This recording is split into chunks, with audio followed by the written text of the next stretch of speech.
Every day of the week, a small plane lands at the Southeast Iowa Regional Airport. Oh, fine. Wonder there, Tony. On this day, Justin and Allie Sapp of Burlington were waiting for their flight to O'Hare.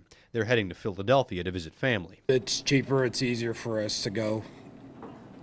It used to be you had to drive 4+ hours to go to Chicago or St. Louis, so it's a little more convenient. Justin says it's the first time he's flown out of Burlington. Normally, they drive to Chicago to get a flight. Allie says coming home will be much easier. When we came back in, we had another 3.5-hour drive after our flight back. Your tax dollars partially pay for their flight, $162 per passenger. The flight is subsidized as part of the Essential Air Service program.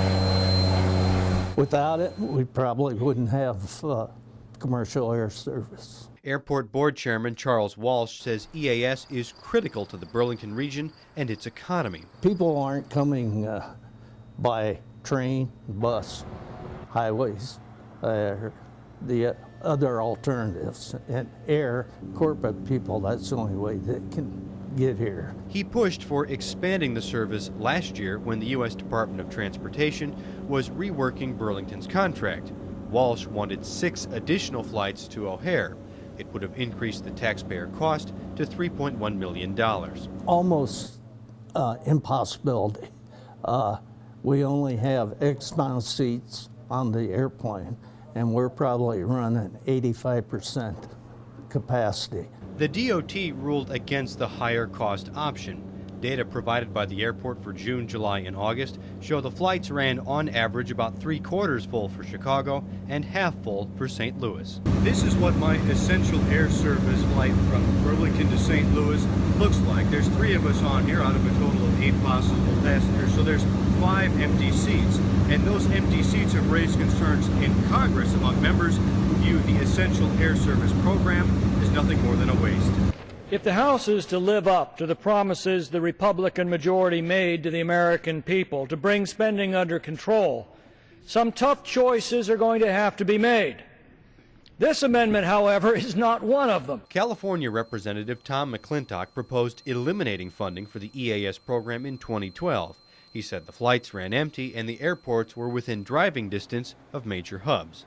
To put an end to the so-called essential air service that lavishly subsidizes some of the least essential air services in the country. Former Iowa Representative Tom Latham pushed back, saying Congress passed a number of reforms to cut the program's cost. Remove the requirement that larger and more expensive planes must be used in the program. Congress required airports less than 175 miles from a hub to maintain an average of at least 10 passengers a day.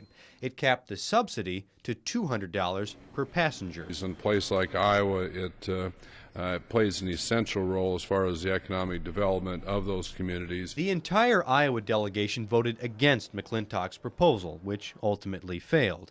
But Walsh is aware of the pressure. Air Choice One recently announced it would offer flights to Minneapolis connecting through Mason City.